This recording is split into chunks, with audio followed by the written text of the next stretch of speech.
Term Enlightenment refers to a loosely organized intellectual movement, secular, rationalist, liberal, and egalitarian in outlook and values, which flourished in the middle decades of the 18th century.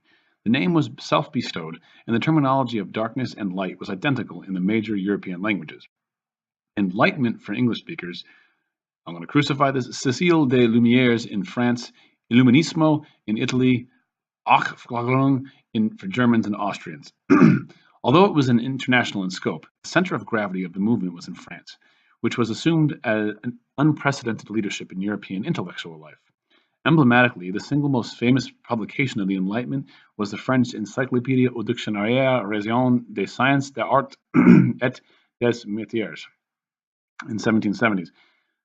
Encyclopedia or Rational Dictionary of the Sciences, Arts, and Professions, a massive compendium of theoretical and practical knowledge edited in Paris by Jean Laurent de Laubert and Denis Diderot. The cosmopolitanism of the Enlightenment was genuine, however. It was a German admirer of Diderot and D'Alembert, Immanuel Kant, who produced the most enduring definitions of the movement. In a famous essay of 1784, Kant defined enlightenment as emancipation from self-incurred tutelage, and declared that its motto should be "Dare to Know." Writers and thinkers associated with the Enlightenment were certainly capable of profound disagreement among themselves, but the common aspiration defined by Kant, knowledge as liberation, is what permits us to see a united movement amid such diversity. Origins. In the long-term perspective, the Enlightenment can be regarded as the third and last phase of the cumulative process by which European thought and intellectual life was modernized in the course of the early modern period. Its relation to two other earlier stages in this process, Renaissance and Reformation, was paradoxical. In a sense, the Enlightenment represented both their fulfillment and their cancellation. As the neoclassical architecture and republican politics of the late 18th century remind us, respect and admiration for classical antiquities persisted throughout the period, as the ancients, Rome and Greek. Yet, the Enlightenment was clearly the moment at which the spell of the Renaissance, the conviction of the absolute superiority of ancient over modern civilization, was broken once and for all in the West. The Enlightenment revolt against the intellectual and cultural authority of Christianity was even more dramatic. In effect, the Protestant critique of the Catholic Church, condemned for exploitation of its charges, its followers, by means of ideological delusion, was extended to Christianity, even religion itself. At the deepest level, this is what Kant meant by emancipation from self-incurred tutelage. The Enlightenment marked the moment at which the two most powerful sources of intellectual authority in Europe, Greco-Roman and Judeo-Christian, were decisively overthrown, at least for a vanguard of educated Europeans. What made this intellectual liberation possible? The major thinkers of the Enlightenment were, in fact, very clear about the proximate origins of their own ideas, which they almost invariably traced to the works of a set of pioneers or founders from the mid-17th century, the 1600s. First and foremost among these were figures now associated with the scientific revolution, above all, the English physicist Isaac Newton, who became the object of a great cult of veneration in the 18th century. Hardly less important were thinkers who are more typically classified as philosophers today, including the major figures of both the rationalist and the empiricist traditions. René Descartes, Baruch Spinoza, Gottfried Wilhelm Leibniz on the one hand, Francis Bacon, Thomas Hobbes, and John Locke on the other. Similarly honored were the founders of modern natural rights theory in political thought, Hugo Grotius, Hobbes, Locke, and Samuel Pufendorf.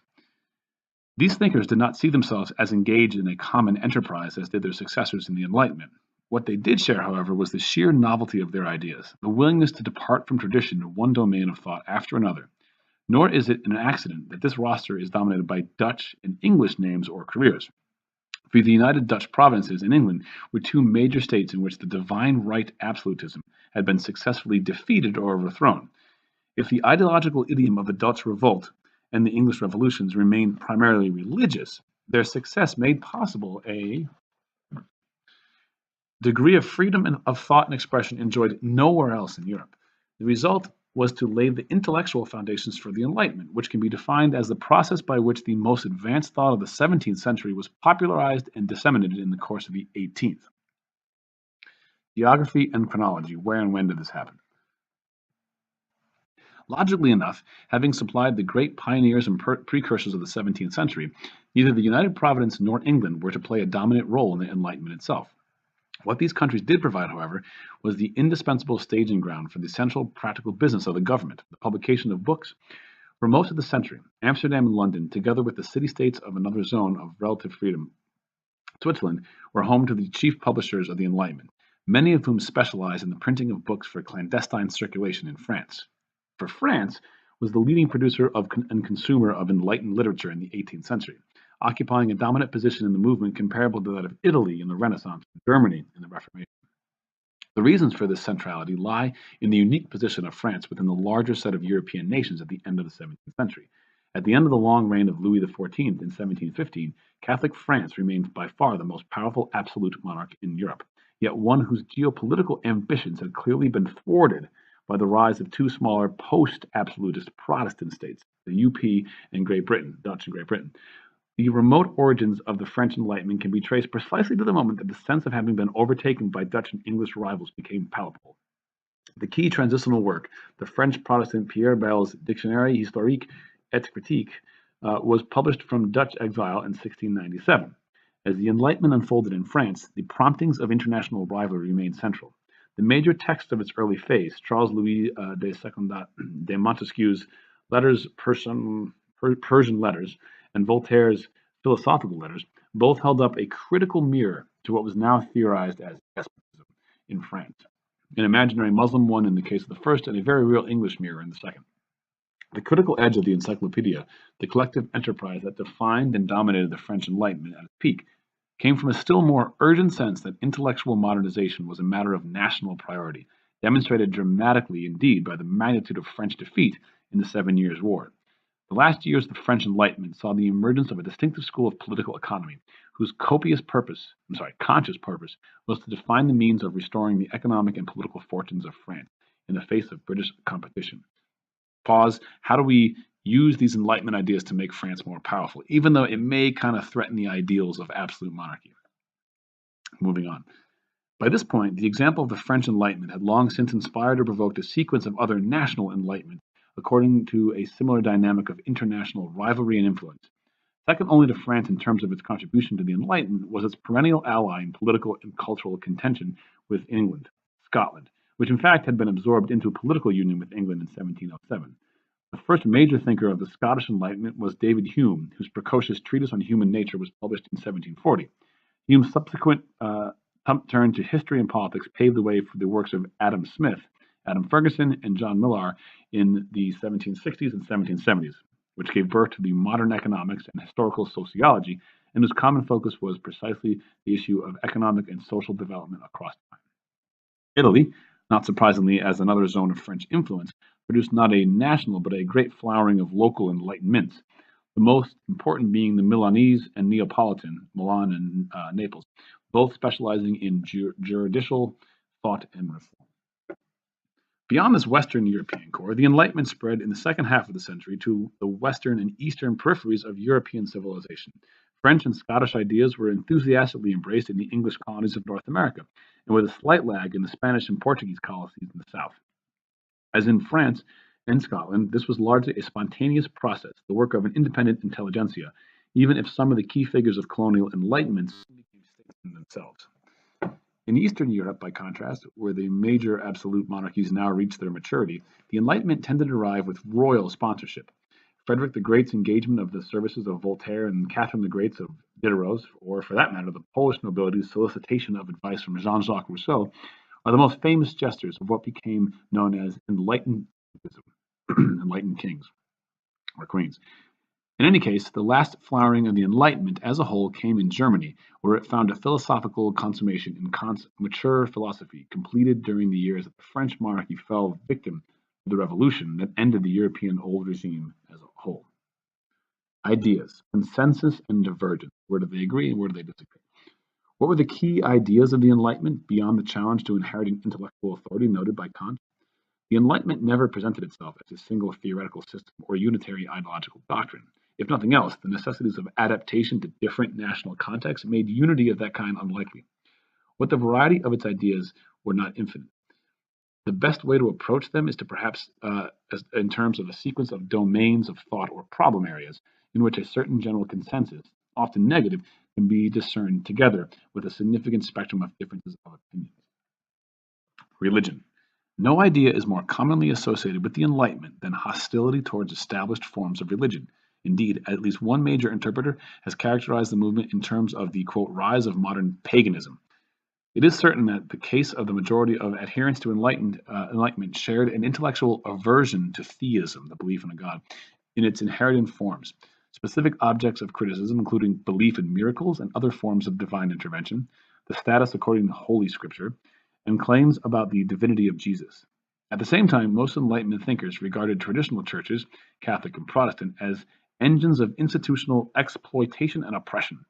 Hostility towards theism and a general anti-cleric, anti-church did not, however, preclude an enormous variety of attitudes toward the supernatural and the sacred among followers of the Enlightenment.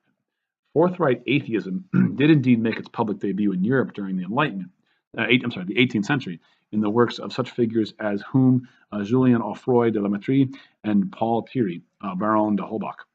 But this was the minority position. The bulk of enlightened opinion opted for the compromise of deism or natural religion, which had the stamp of approval of Newton himself, and which continued to attract a good deal of sincere devotion in a wide variety of forms. Science. It is commonplace that the demotion of religion by the Enlightenment went hand in hand with the promotion of science. Indeed, the very notion of a generic science as a sphere of cognition distinct from religious belief was undoubtedly the gift of the 18th century.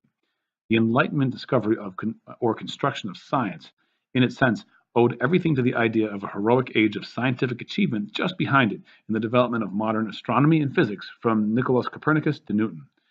For all the prestige that now attached to science, however, it would be a mistake to exaggerate agreement during the Enlightenment with regard to either its methods or its findings. The philosophical heritage from the 17th century was far too various for that. Looking back at the 18th century, the last great philosopher of the Enlightenment, Kant, described an anarchic battlefield divided ontologically between materialism and idealism, and epistemologically between rationalism and empiricism, different forms of science belief.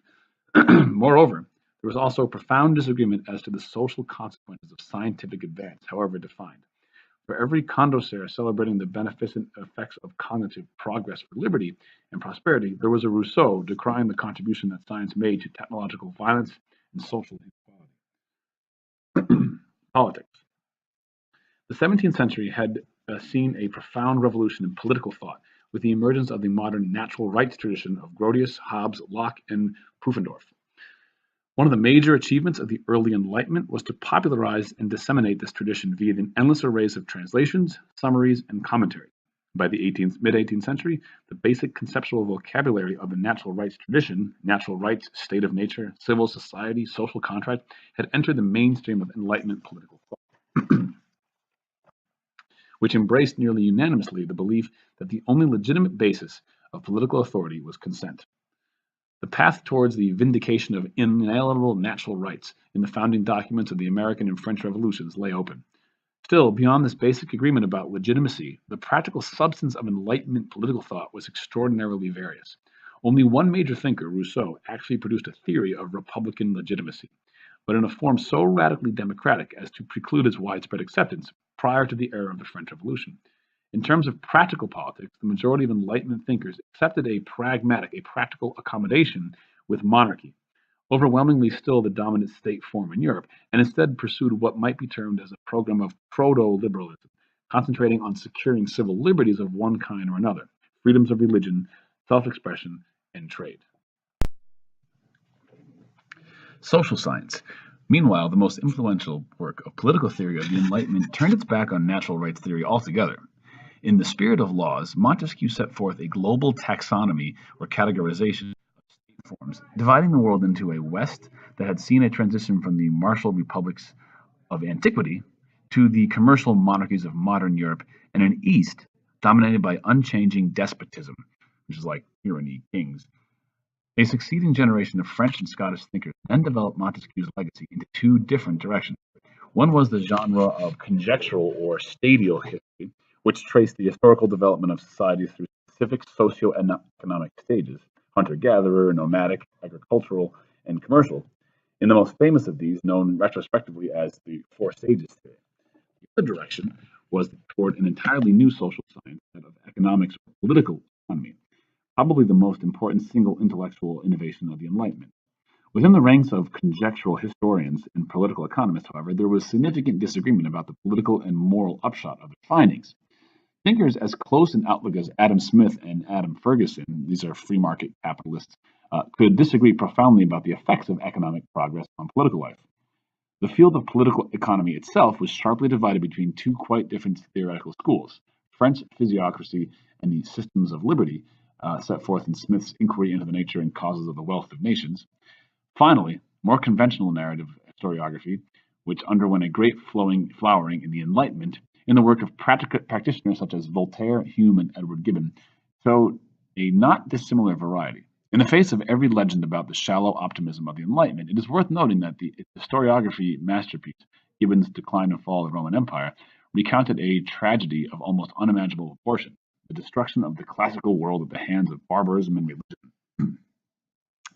Imaginative literature. From the start, poetry, fiction, and plays provided natural vehicles for the expression of the Enlightenment ideas. Here, above all, the watchword is variety. It is very striking that the two most enduring works of the imaginative literature of the French Enlightenment should be so dark in outlook. Its earliest work, Montesquieu's Persian Letters, is a stark parable about the lethal dangers of the pursuit of knowledge and freedom. Voltaire's philosophical novella Candide, doubtless the most widely read 18th century work today, is a caustic satire on the optimism of philosophical romanticism, rationalism. On the other end of the spectrum, Wolfgang Amadeus Mozart's late operas, scarcely less popular with contemporary audiences, convey an infinitely sunnier sense of basic Enlightenment ideas, from the raucous celebration of social and gender egalitarianism in The Marriage of Figaro, to the stately presentation of the stylized Freemasonry in The Magic Flute. In fact, the Marriage of Figaro can be regarded as an emblem of Enlightenment cosmopolitanism, like different ideas and cultures. The incendiary play on which it is based, the French work Protestant Admirer of the American Revolution, is a libretto furnished by an Italian Jew, its composer an Austrian Freemason. The Enlightenment public sphere, institutions, and identities. Ideas naturally remain the primary focus of scholarly study of the Enlightenment.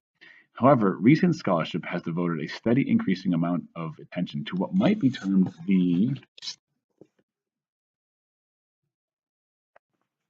social history of the Enlightenment, the form in which its ideas were expressed, the institutions by means of which they circulated, and the identities of the people who produced and consumed them. The theoretical inspiration for much of this research has come from the German philosopher Jürgen Habermas's early book, The Structural Transformation of the Public Sphere, which traced the development of bourgeois public sphere, the middle class, for the exchange of ideas and information, which reached its climax in the 18th century, the 1700s. Indeed, was at one with the Enlightenment. Habermas's analysis laid special stress on the socio-economic development in the early modern period that made the public sphere, in this sense, possible. The most crucial development of all, he suggested, was a revolution in reading and writing in the 18th century to match the original print revolution of the 16th century. The suggestion has been amply confirmed by subsequent scholarship, which has focused on three specific changes in the print culture of the Enlightenment. One is simply a tremendous leap forward, not just in literacy rates, but in the very meaning of literacy, as reading itself deepened and widened, and as large numbers of women joined the ranks of the literate for the first time. Secondly, the Enlightenment saw a vast expansion, not just in the volume of printed matter in Europe, but also in its variety. Different genres of books, multiplying in every direction, were joined by a wide variety of periodicals, magazines, as well as weekly and even daily newspapers. Finally, authorship itself finally started to be modernized during the Enlightenment, as first the idea and then the reality of a literary property began to take hold, traceable in the careers such as major writers as Voltaire, Hume, and Rousseau. So, quick just recap here: they in the 1500s they actually developed widespread printing press practices, so more printing can get out, and then more people begin to read the century after that as people catch on. Beyond this transformation of the literate public, Habermas also suggested that the 18th century public sphere depended on certain characteristics social institutions, which shared a kind of family resemblance as sites for the expression of a specifically Enlightenment sociability. Most striking of all was the Enlightenment Salon, periodic social gatherings of writers and intellectuals for the exchange of ideas, presentation of written material, and display of works of art, typically under female leadership and direction. The salons of 18th century Paris were the most famous, but those of London, Berlin, or Vienna contributed no less to the local circulation of Enlightenment ideas.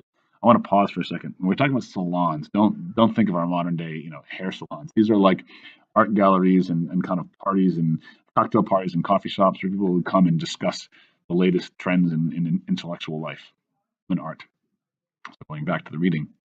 Secondly, there was a slight set of slightly more public and certainly more masculine establishments, part of whose allure depended on the consumption of intoxicants of one kind or another. The tavern, wine shop, and coffee house, pioneered in the United Providence, the Dutch, and Britain in the late 17th century, and then widely imitated across Europe in the 18th.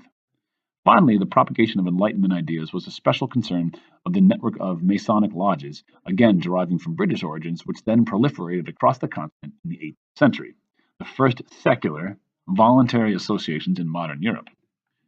What was the social profile of those who attended Enlightenment salons, frequented 18th century coffee shops, and joined Masonic lodges? In line with his Marxism, Habermas himself stressed the bourgeois or even the capitalist origins and character of the public sphere Enlightenment. So these are middle class business people, kind of wealthy. In fact, at its upper reaches, the movement was thoroughly mixed in social terms. The roster of its leading figures suggested a kind of united front between aristocrats, Montesquieu and Condorcet, and an emerging middle class intelligentsia, typified by the careers of Voltaire or Diderot. Below this level, however, there is no doubt about the fundamentally bourgeois, middle-class character of the Enlightenment, in its broadest sense of the term. In fact, one of the most important achievements of scholarship over the past 30 years has been the patient reconstruction of what the historian Robert Darnton called the business of enlightenment, the commodification of Enlightenment ideas, in the book trade above all. Darnton has also been a pioneer in uncovering the diffusion of Enlightenment ideas down the social scale, far below the cosmopolitan elite of the famous names, to what he termed the Grub Street journalism of the emergent popular culture. As it happens, however, the liveliest sector of the current social history of the Enlightenment is concerned not with social rank, but gender. What was the role of women in the Enlightenment? The leading part taken by women in organizing and hosting salons, as well as the rising rate of female literacy, point to one kind of answer: that the Enlightenment indeed marked a watershed in the history of female participation at the highest reaches of European intellectual life. At the same time, the absence of feminine names from the canon of major writers of the epoch also suggests some limits of this emancipation. Early feminist ideas were in circulation in Europe from the late 17th century onward. The works of Mary Estelle are a major reference point today, but Estelle, a deeply devoted Anglican, was far from an Enlightenment thinker. On the whole, the actual record of 18th century thought on women and gender suggests a kind of confused collision between competing values. The egalitarianism, equalness of Enlightenment social sensibilities was counterbalanced by a robust naturalism emphasizing the biological difference between the sexes. Not a few of the most famous writers of the era, Rousseau is the most notorious, adopted positions that can only be described as anti-feminist. It's very striking that the first great classic of feminist philosophy, Mary Wollstonecraft's Vindication of the Rights of Women, was written by an English radical who, while she had identified very closely with the French Enlightenment and admired Rousseau, owed the publication of her work to a very different political context, that of the French Revolution, which happens in the 1790s. Reform and revolution. This brings us into the fact, an initial question about the place of the Enlightenment in the wider currents of European history. What does it matter? Its maturity as an intellectual movement coincided with the start of a cycle of political revolutions that ended, after a half-century of social convulsion and warfare, with the destruction of the old regime monarchies, kings of early modern Europe. What was the relation between the Enlightenment and what the American historian R. R. Palmer called the Age of Democratic Revolution? For conservative critics of the French Revolution, such as Edmund Burke or Joseph de Maistre, the answer was simple and dramatic. The Enlightenment caused the revolution. Voltaire and Rousseau sketched the scenario for the political transformation that was then willfully enacted by Abbé Sieyès and Maximilien Robespierre. These are radicals in the French Revolution. The idea is easy to dismiss in its hyperbolic or conspiratorial forms. But how, in fact, should we conceive of the relation between the intellectual movement of the Enlightenment and the political revolutions that overthrew the old regime? Many scholars have stressed that the practical thrust of the Enlightenment critique of political and social and religious institutions, which certainly appeared to express a desire not merely to analyze but to change the world at the same time, it also seems clear that the basic orientation of this criticism was reformist and not revolutionary. They weren't looking to overthrow anything, just fix it.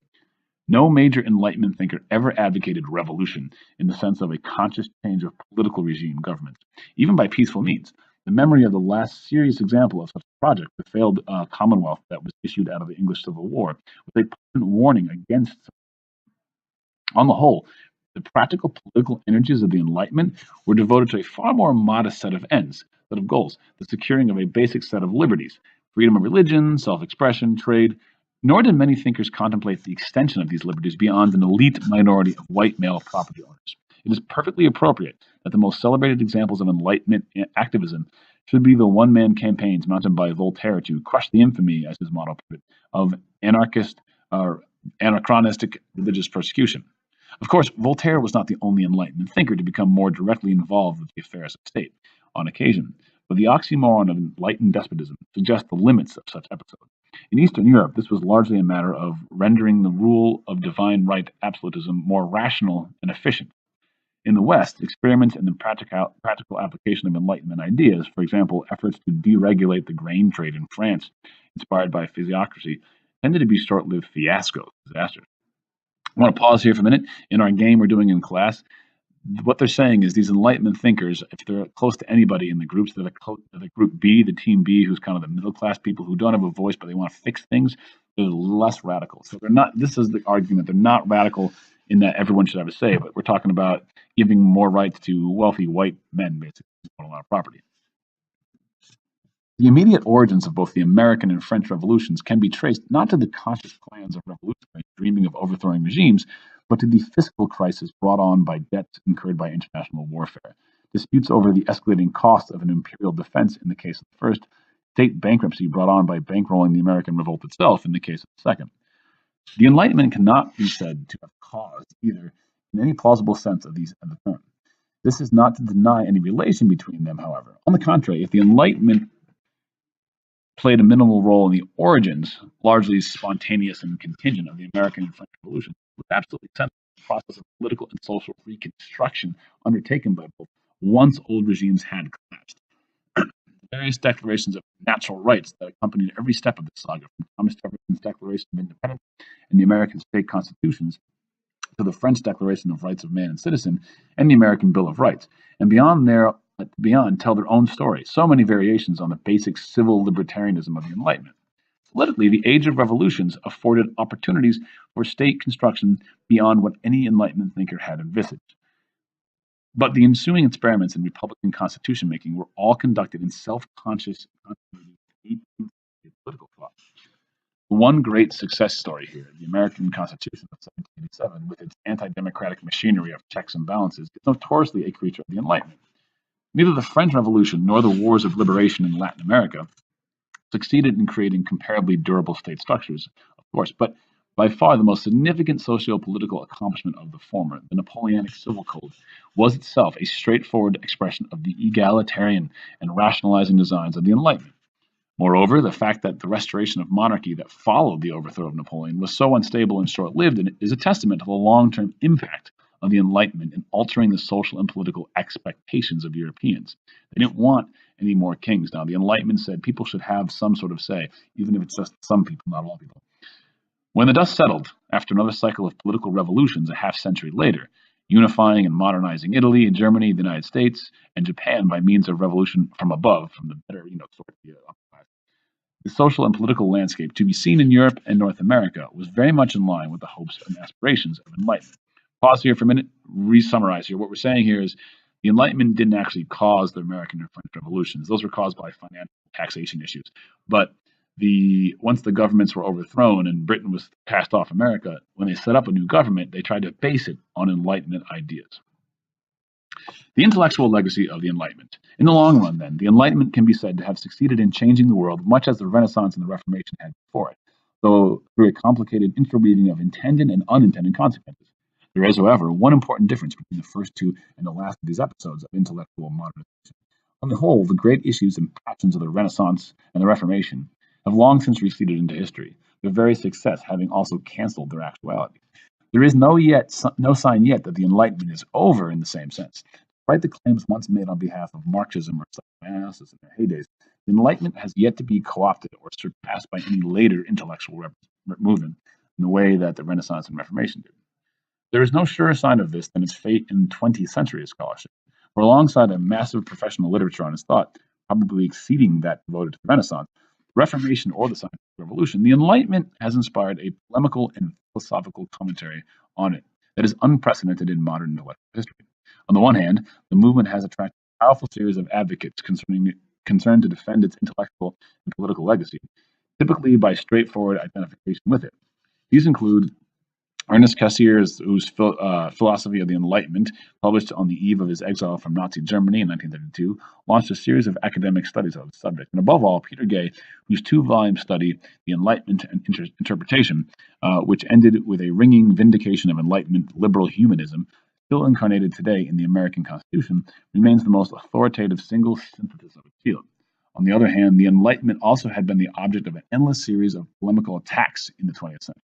What is perhaps the most striking is that the greatest of these have not come from the right of the political spectrum, as in the tradition of descending from Burke and Maastricht and Friedrich Nietzsche and Martin Heidelberger, but from its center. Carl Becker's perennial popularity, The Heavenly City of the 18th Century Philosophers, as well as the far left, Max Horkheimer and Theodor Adorno's classic of modern Marxism, Dialectic of Enlightenment. And virtually the entire early oeuvre of the French historian Michel Foucault. For Becker, the fatal flaw of the Enlightenment was its naive utopianism, modeled on that of its ostensible Christian opponents.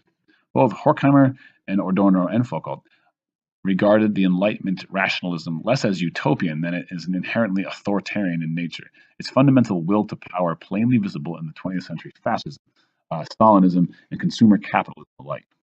Today, this field remains divided between representatives of these positions, critics and supporters of the Enlightenment.